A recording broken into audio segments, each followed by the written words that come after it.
Une voiture explose, 3 lettres de sang, le GAL. Entre 83 et 87, le groupe antiterroriste de Libération a commis 27 meurtres en France. Sa mission, éliminer les séparatistes basques d'ETA, réfugiés en Iparraldé. J'entends une détonation. Je me suis retrouvé sous la table et entre les chaises en train de ramper et je me suis tourné. Presque 40 ans après, la journaliste Sylvie Garat revient sur cette guerre sale. Pour l'avant-première à Saint-Jean-de-Luz, 400 personnes sont venues. Ici, le sujet est encore d'actualité. On se rend compte que rien n'est réglé, que les gens qui sont responsables à l'époque, les politiques qui étaient responsables à l'époque, n'ont pas été jugés, n'ont pas été pointés du doigt. J'espère qu'il va aboutir à quelque chose, au moins du côté français, pour tous les gens qui sont morts. Si l'Espagne a poursuivi les membres du GAL, les complices français n'ont pas été jugés. Mais pour le producteur du film, ce documentaire pourrait faire bouger les choses. Cette petite piqûre de rappel-là, est-ce qu'elle va réveiller enfin les consciences? Est-ce que les responsables politiques d'aujourd'hui, de 2025, vont dire qu'il est temps de faire une commission d'enquête parlementaire sur le GAL? Diffusé sur France 3, GAL au nom de la raison d'État fait partie d'une série de 6 documentaires consacrés aux groupes armés ayant frappé la France entre les années 70 et 90. Et la réalisatrice de ce documentaire est notre consoeur Sylvie Garat. Vous travaillez à France 3 Provence-Alpes-Côte d'Azur. Et on vous retrouve depuis les studios à Marseille. Sylvie Garat, vous êtes basque, vous avez grandi au Pays Basque. Est-ce que c'est encore une déchirure là-bas, une plaie qui non refermée?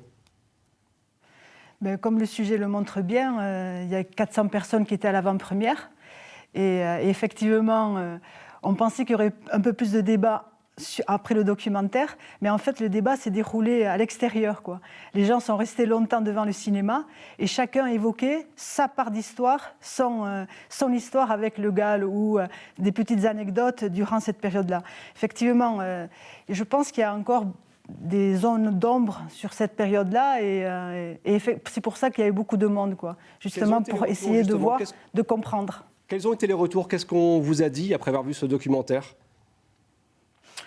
Je retiens que certains me disaient que peut-être que la parole de la police n'était pas présente dans le documentaire, ce qui est vrai, parce que les policiers n'ont pas forcément envie de répondre, n'ont pas envie de parler de cette période-là. C'était surtout ça, que la parole de la police manquait dans le documentaire, quoi.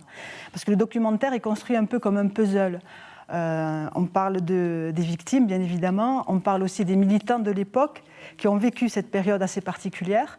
On donne la parole aux juges, des juges français, le juge Garzón en Espagne, qui a mené les investigations côté espagnol, au ministre de l'Intérieur, M. Jox. C'était compliqué, justement, d'avoir ces témoignages-là, 40 ans après.